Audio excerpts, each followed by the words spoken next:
Now that we've got WordPress installed, it's time to determine what our site's goals need to be. We want to provide activities for our readers. We want to provide content for our readers. And we need to determine what we want our site to be once we have everything installed. They must be relevant. We don't want a plugin that, say, displays sports news on a financial website. It's completely irrelevant. They don't go together. So we don't want to put something that may appeal to us personally, but has nothing to do with the content of our website. We don't want that on our website. We must add something of value to the site. If it's something sundry and nothing that people will actually use, and novelties, on the other hand, novelties are generally frowned upon because they don't add any substance to the site. We need to add substance to our website. It has to work well.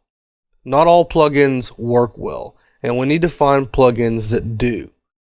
We want to read reviews. We want to try it out in a test install of WordPress, which I recommend that you do. Anytime you're looking at a new plugin or anything, you don't want to install that on your live site. You want to install it on a backup site. Just install a second version of WordPress in a subdirectory of the first and install it there. Make sure it works. Make sure it doesn't break anything. And make sure it behaves as you expect it to behave. And it must be well integrated. There are some things that you can do with WordPress that just don't look right in WordPress. And a lot of that is third-party integration. For instance, one of the things that I've noticed that does not work very well is integrating the Amazon store through the code that Amazon gives you. Yes, it gives you an Amazon store, but it gives you a very limited web app version of the store that is very difficult to navigate. It's very difficult to read sometimes, and just generally is not a good experience for anyone looking to buy something. And anytime someone's looking to buy something, you want to give them a good experience. So we have to work on everything being well integrated with our site. Some of the site features include consumables, social media, and e-commerce. Consumables are going to be anything that our viewers can consume. That's video galleries, it's documents, it's pictures, it's things like that. Social media.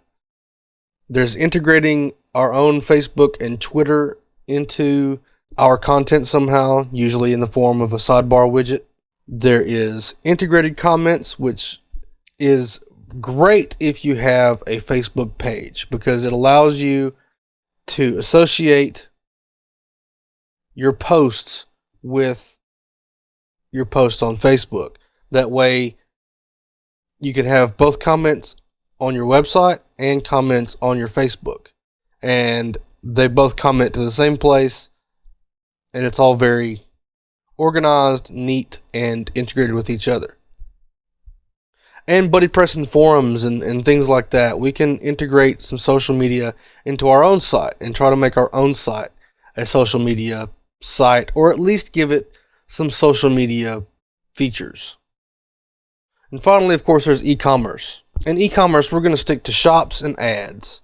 That's going to be Amazon shops, eBay shops, that kind of thing. I'm not going to build a shopping cart in this demonstration, but by all means, if that is one of your goals, you should make that one of your goals. And ads. We will, of course, put ads on our site to generate what little income can come from ads. Our features are going to be a magazine/blog, which is just going to be the standard WordPress functionality, a video gallery, an image gallery, some question and answer forums similar to StackExchange.com, and an Amazon store. So we're going to work on focusing on these features for our gardening site. And once we have these features running, we can then view which ones of them our readers respond to the most and focus on those and maybe even get rid of some of the ones that our readers are less interested in.